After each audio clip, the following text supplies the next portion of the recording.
தமிழ்நாட்டில் அரசாங்கத்தை எதிர்த்து கேள்வி கேட்பவர்கள் எல்லாம் தெருநாய்களோடு ஒப்பிட்டு பேசியிருக்கிறார் ஒரு மிகச்சிறந்த மனிதர். இன்னொரு மனிதர் எப்படின்னாக்கா, அவர் 6 மாதத்துக்கு கேள்வி கேட்காதீங்கிறேன். 5 வருஷமாக எல்லாம் எந்த பிரச்சனை இல்லாமல் என்ஜாய் பண்ணிங்கல்ல, இப்போ 6 மாதத்துக்கு கேள்வி கேட்காதீங்க. இப்படி கேள்வி கேட்டால் மட்டும் உங்களுக்கு என்ன பதில் கிடச்சிட போதா? கரண்ட் வந்துட போதா? கேட்காதீங்க. தேவைப்பட்டால் என் வீட்டில் வேணால் கரண்ட் எடுத்துக்கங்க. சோலார் சிஸ்டம்னு ஒன்று கண்டுபிடிச்சாங்கல்ல, அதை யூஸ் பண்ணி பாருங்களேன் அப்படின்ட்டு அரிய கருத்துக்களை எல்லாம் சொல்லியிருக்காரு இன்னொரு மிகச்சிறந்த மனிதர். இந்த 2 பேரை பற்றி தான் நம்ம இன்றைக்கி வீடியோக்குள்ளே பேச போகிறோம். வெல்கம் டு அரக்குரல் யூடியூப் சேனல். நான் உங்கள் நியமத் முகமது. ராகவா லாரன்ஸ் இவர் முதலாக ஒரு டான்ஸராக படத்தில் அறிமுகமாகி, அதுக்கப்புறம் பார்த்திங்கனாக்கா அந்த காஞ்சனான்ட்டு ஒரு பேய் படத்தை ஒரு 2-3 பகுதி பாட்டாக எடுத்து நல்லா கல்லா கட்டி காசு சம்பாரிச்சிருக்காரு. இவர் மாற்றுத்திறனாளி குழந்தைகளுக்கு ஆசிரமம் வச்சு நடத்திட்டு இருக்கா சொல்லிக்கிறாரு. மக்கள் மத்தியில் ஃபண்டு வசூல் பண்ணி அந்த ஆசிரமம் நடத்திட்டு இருக்காரு. அவருக்கு ஏற்கனவே ரஜினிகாந்த் அரசியலுக்கு வரப்போகிறார் என்ற சமயத்தில் அவருக்கு அரசியல் ஆசை வந்துச்சு. அதுக்கப்புறம் ரஜினிகாந்த் அவர்களே நான் அரசியலுக்கு வரலன்னு பல்ட்டி அடித்தோடனே அந்த இவருடைய அந்த அரசியல் ஆமையோட நாக்கு மாதிரி டவுக்குன்னு உள்ளே போயிடுச்சு. இப்படி அமைதியாக இருந்திருந்தவர் இப்போ பார்த்தீங்கன்னாக்கா சமீபத்தில் ஒரு வீடியோ வெளியிட்டிருந்தார். எங்கள் அம்மா என்ன பர்மிஷன் கொடுத்தாங்க நீ அரசியலுக்கு போகிறதுக்கு, நீங்கள் எனக்கு பர்மிஷன், நீ உங்களுடைய கருத்து சொல்லுங்கள், அரசியலுக்கு வரலாமா வேணாமான்னு சொல்லுங்கள் அப்படின்ட்டு ஒரு வீடியோ போட்டுருந்தார். அதை குறித்து ஒரு பேச்சு, இவர் அரசியலுக்கு வரனாக்கா டேரெக்டாக வந்துக்கலாம், யாரும் தப்பு சொல்ல போகிறது எதிர்பார்க்கணும், யாரும் எதிர்க்க போகிறதில்ல. ஆனால் ஒரு என்ன சொல்கிறது, மக்கள் மத்தியில் ஒரு எதிர்பார்ப்பை உருவாக்குறாராம். அம்மாவுடைய பர்மிஷனோடு தான் நான் அரசியலுக்கு வர்றேன், தாய் சொல்லை தட்டமாட்டேன் என்ற ஒரு மக்கள் மத்தியில் ஒரு பிம்பத்தை உருவாக்கிட்டு அரசியலுக்கு வர்றேன் அப்படின்னு சொல்லிட்டு இருக்காரு. இவ்வளவுக்கு இவர் தமிழக வெற்றி கழகத்தில் இன்னும் கட்சியில் இணையாமல் இவரை யாரும் திருச்சி கிழக்கு தொகுதிக்கு இவர் தான் சட்டம் வேட்பாளர்னு அறிவிக்கலை. இருந்தாலும் கூட நான் ரெடியாக இருக்கேன் இப்படிலாம் பேசியிருந்தவர் அப்புறம் ஒரு பேட்டி ஒன்று கொடுக்குறாரு. தமிழ்நாட்டில் அரசாங்கம் எதிர்த்து கேள்வி கேட்போலாம் பார்த்தீங்கன்னாக்கா என்ன சொல்கிறது, இப்போ நாய் இருக்குது பார்த்தீங்களா, நாய் நம்ம ஒரு புதுசாக தெருவுக்கு போனோம்னாக்கா புது மனிதர்கள் பார்த்தா அந்த நாய்கள் குறைக்கும். அந்த நாய்களுக்கு பிஸ்கட் போட்டதும் சில நாய்கள் பிரியாணி தான் சாப்பிடும். அவன் எதை மீன் பண்ணி சொல்கிறான்னு தெரியல. சில பேர் வேறு மாதிரி சொல்கிறாங்க, பிரியாணி அதிகமாக சாப்பிட்றவங்கள பற்றி மீன் பண்ணி சொல்கிறான் அப்படின்னு சொல்கிறாங்க. என்னென்னு நம்ம தப்பாக புரிஞ்சிக்க வேண்டியதில் சொல்கிறான். சில நாய்கள் பிஸ்கட் மட்டும் சாப்பிடும், சில நாய்கள் பிரியாணி சாப்பிடும். ஏன்னா எந்த நாய்க்கு எது பிடிக்குமோ அதை போட்டு அவங்களை சமாதானப்படுத்தினா தான் நம்மளை கடிக்காமல் இருக்கும். அதுபோல் இப்போ நீங்கள்லாம் திரும்ப அரசாங்கம் எதிர்த்து கேள்வி கேட்டாலும் என்ன நடக்க போகுது அப்படின்னு அவன் சொல்ல வருது. என்னன்னாக்கா, அரசாங்கத்தை எதிர்த்து கேள்வி கேட்பவர்களாக தெருநாய்களை போன்றவர்கள் அப்படிங்கிற அர்த்தத்தில் அவன் சொல்கிறான். இது பார்த்திங்கன்னா கடந்த 2 தினங்களாக கடுமையான விமர்சனங்களை மக்கள் மத்தியில் பெற்றிருக்கு. இவனுங்களாம் ஆசையை பாருங்களேன், இவன் தமிழ் சினிமாவில் ஜாஸ்தியாக நடிக்கிறதில்ல. அவனுக்கு மார்க்கெட் உள்ள ஏரியா பார்த்திங்கனாக்கா தெலுங்கு சினிமா தான். அங்கே தான் அடிக்கடி படம் நடிச்சிட்டு அதிக படம். அப்படி இருக்கும் பொழுது தெலுங்கு, அதாவது ஆந்திராவிலேயோ தெலுங்கானாவிலேயோ அரசியலில் இறங்கணுன்ட்டு ஆசை அவனுக்கு வரமாட்டேங்குது. தமிழ்நாட்டுக்கு வர்றான். தமிழ்நாட்டில் மிக குறைந்த படங்கள் தான் நடிக்கிறான். தெலுங்கானாவிலையும் அந்த ஆந்திரா தெலுங்கு சினி உலகத்தில் தான் அதிகமான படங்கள் நடிச்சிட்டு அங்கே மார்க்கெட் இருக்குது. ஆனால் அரசியலுக்கு வரணும், எம்எல்ஏ ஆகணுங்கிற ஆசை வரும்போது அவன் தமிழ்நாட்டுக்கு வரான். சமீபத்தில் நடிகர் பவன் கல்யாண் கூட செம்மையாக கலாய்ச்சிருந்தார். நான் 15 வருஷமாக போராடிட்டு இருக்கேன் அரசியலில், நான் இன்னும் சக்ஸஸ் பண்ண முடியலை. ஆனால் தமிழ்நாட்டில் பாருங்கள், ஹாலோகிராம் கட் அவுட்டை வச்சு பிரச்சாரம் பண்ணி 2 வருஷத்தில் சிஎம் ஆகிட்டார். உண்மையிலே தமிழ்நாடு கிரேட்டு இப்படின்ட்டு ஒரு மாதிரி நக்கல் பண்ணி சிரிச்சுக்கிட்டு இருந்தார். அதே போல் தான் இவங்களுக்கு என்னன்னாக்கா, வேட்டைக்காடு தமிழ்நாட்டில் எப்படியும் இந்த சினிமாக்காரனாலே வாங்கி ஓட்டு போட்டுருவாங்க அப்படிங்கிறத கரெக்டாக புரிஞ்சு வச்சுருக்கானுங்க. அந்த அடிப்படை தான் இந்த ராகவா லாரன்ஸ் தமிழ்நாட்டில் நான் எலெக்ஷனில் நிற்க போகிறேன் அப்படின்னு அவன் சொல்லிட்டு இருக்கான். இப்போ அரசாங்கம் எதிர்த்து கேள்வி கேட்பவர்களை தெருநாய்களோடு ஒப்பிட்டு திமிர்த்தமாக பேசியிருக்கான்.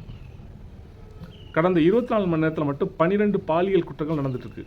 பெண் குழந்தைகள், 3 வயசு பெண் குழந்தை, 5 வயசு பெண் குழந்தை, 7 வயசு பெண் குழந்தை, 10, 12 சென்னை சுற்றி திருவள்ளூர், கும்மிடிப்பூண்டி, தாம்பரம், சென்னை, பூந்தமல்லி இந்த 5 இடங்களில் நேற்று மட்டும் அந்த போக்சோ குற்றங்கள் நடந்திருக்கு. எல்லா விஷயத்துலையும் கைது செய்யப்பட்டிருக்கிறார்கள். இதே போல் கடந்த 24 மணி நேரத்தில் மட்டும் 12 பாலியல் சம்பவங்கள் நடந்துகிட்ருக்கு. கொலை, மின்வெட்டு பிரச்சனை, அரசாங்க மருத்துவமனையில் அட்மிட் ஆகிருக்கவங்களாம் பார்த்திங்கன்னா வெண்டிலேட்டர் சப்போர்ட் இல்லாமல் சில பேர் இறந்தே போயிருக்காங்க. இதை பற்றி கேள்வி கேட்டால், அதே போல் தமிழக வெற்றி கழகத்தை சேர்ந்த ஒரு பெண்மணி ஸ்ரீவைகுண்டம் ஏரல் பகுதியில் அந்த கட்சி சேர்ந்த 2 பாலமுருகன், ஜெயபால் என்ற 2 பேர் அந்த பெண்ணை பேசி காரில் அழைச்சிட்டு போய் மயக்க மருந்து கொடுத்து நாசம் பண்ணியிருக்கானுங்க. அந்த பொண்ணு கம்ப்ளைண்ட் பண்ணிகிட்டு இருக்கு. இப்போ சேலத்தில் மணிகண்டன் ஒருத்தன், அது கிட்டத்தட்ட 8000க்கு மேலே வீடியோ இருக்கான்.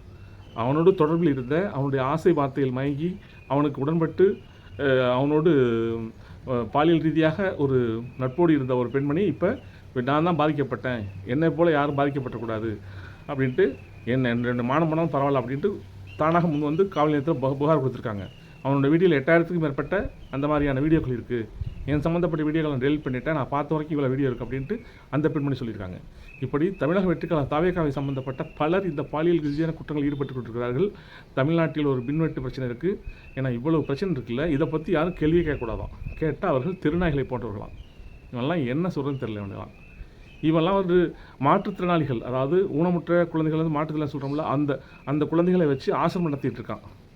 இவன் நடத்துகிற இப்போ ஒரு சாதாரணமாக ஒரு பொதுமக்களையே, ஏன்னா இவன் வந்து திருநாய்களோடு ஒப்பிடும் பொழுது இவன் வந்து ஆசிரமத்தில் இவன் நடத்தக்கூடிய அந்த ஆசிரமத்தில் அங்கே இருக்கக்கூடிய அந்த மாற்றுத்திறனாளி குழந்தைகளை எந்த அளவுக்கு அவன் வந்து நல்லதாக நடத்துவாங்கிறது எனக்கு இப்போ சந்தேகம், டவுட் வருது. இவனுக்கு வந்து சன் டிவியில் வந்து ப்ரோக்ராம் நடத்தி அது மூலியமாக ஒரு பெரிய ஒரு சமூக சேவகர் மாதிரி ஒரு பிம்பத்தை கட்டமைச்சு பல ஆசிரமம் நடத்திட்டு இருக்கானா. இவன் அதன் மூலம் மக்கள் மத்தியில் வந்து பணத்தை வசூல் பண்ணி ஃபண்டெல்லாம் கலெக்ட் பண்ணி பண்ணிகிட்டு இருக்கான். ஆனால் ஒரு பொதுமக்களையே திருநாய்களை போன்றவர்கள் சொல்கிறவன் இவனுடைய ஆசிரமத்தில் இருக்கக்கூடிய அந்த மாற்றுத்திறனாளி குழந்தைகள் இவன் எப்படிலாம் டீல் பண்ணுவான் என்பதை கொஞ்சம் நினச்சி பார்த்தீங்கன்னாக்கா பகீரன் இருக்குது. மகேந்திரன் ஒருத்தன் சின்ன வயசுலேருந்து குழந்தை நட்சத்திரமாக அதிகமாகி நம்ம எல்லாருக்கும் பிடிக்கக்கூடிய நடிகராக இருந்தான்.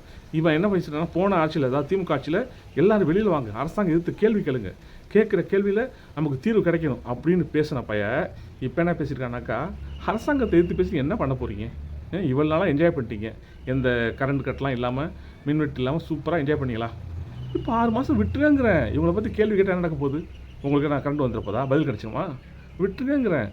சோலார் சிஸ்டம்னு ஒன்று கண்டுபிடிச்சிருக்கானுங்க, சோலார் சிஸ்டமாக ஒன்று கண்டுபிடிச்சிருக்கானுங்களாம். எவ்வளோ திமிரு பாருங்க இந்த பயலுக்கு, கண்டுபிடிச்சிருக்காங்க. அதையாவது யூஸ் பண்ணுங்கள். உங்களுக்கு கரண்ட் தேவைப்பட்டால் என் வீட்டில் எடுத்துங்க. ஏன்னா இவன் வந்து கூடங்குளம் அணுமின் நிலையத்தை வந்து டேரெக்டாக பக்கத்தில் இருந்து அங்கேருந்து கரண்ட்டை ப்ரொடெக்ஷன் பண்ணி மின்சார தட்டுப்பாடெல்லாம் ஸ்டோரேஜ் பண்ணி வச்சுருக்க மாதிரியும் என் வீட்டில் வேணால் கரண்ட் எடுத்துங்கன்னு பேசுகிறான். இவங்களுக்குலாம் எவ்வளவு திமிரு கொழுப்பு இருந்துச்சுனாக்கா இவ்வளோ ஒரு கேவலமாக பொதுமக்களை பற்றி பேச முடியும். இப்படி தான் பேசிகிட்டு இருக்கானுங்க. இதுக்குள்ளே எண்டு காடுங்கிற மாதிரி போயிட்டு தான் இருக்குது இந்த அரசாங்கம்.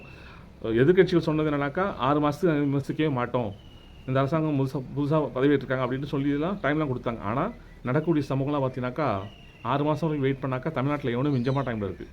அந்தளவுக்கு நடந்துட்டு சம்பவங்கள்லாம் தொடர்ந்து. இவங்களாம் இந்தளவுக்கு துணிச்சல் வர காரணம் என்ன, காவல்துறை வந்து கட்டுப்பாட்டில் இயங்குதா இல்லையா என்பதையெல்லாம் கேள்வி மேலே கேள்வி கேட்டால் எந்த பதிலும் இல்லை. இப்படி தான் போயிட்டுருக்கு.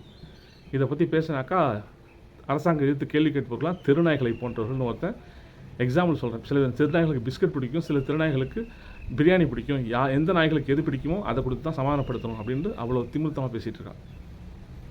என்ன சொல்கிறது தெரியல. அப்புறம் பார்த்தீங்கன்னாக்கா ஈரான் அமெரிக்கா போர் நிறுத்த ஒப்பந்தம் ஏற்பட்டிருக்கிறது.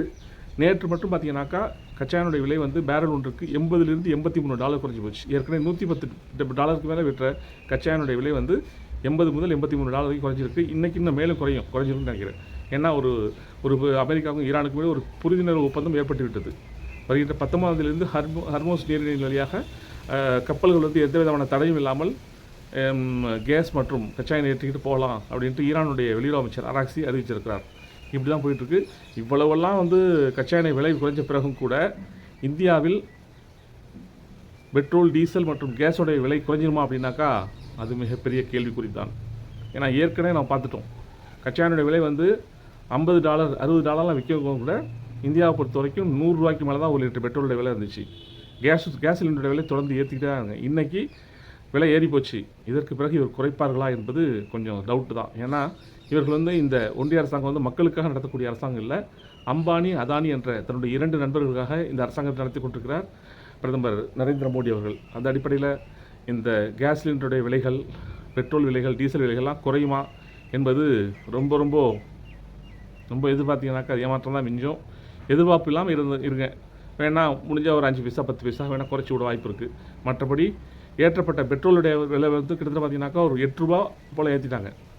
ஏற்கனவே இந்த விலையை விட சொல்லிட்டாங்க. எத்தனையோ நாட்கள் வந்து 2000 நாட்கள் வந்து பெட்ரோல் ஒரே லெவலில் இருந்துச்சு, ஒரே ரேட்டில் இருந்துச்சு, நாங்கள் இப்போ தான் ஏற்றிருக்கோம் அப்படின்னு சொல்லிட்டு பெருமையாக சொல்லிட்டு ஏற்றுறாங்க. $3 ஏற்றுறாங்க, அப்புறம் பார்த்தீங்கன்னா $2 அப்படி ஏற்றி இப்போ கிட்டத்தட்ட $8 $9 ஏற்றியாச்சு பெட்ரோல் விலை. ஏற்கனவே $100 $100 சம்திங் விற்ற பெட்ரோல் விலை இப்போ $150 விற்கிது. இதற்கு பிறகு இந்த கேஸ் சிலிண்டர் விலையை சொல்ல தேவையில்லை. கமர்ஷியல் சிலிண்டர் பார்த்தீங்கன்னா $3000 விற்கிது, அது கிடைக்கவே மாட்டேங்குது. ஹவுஸ் ஹோல்ட் சிலிண்டரும் ஏற்றி தான் இருக்குது.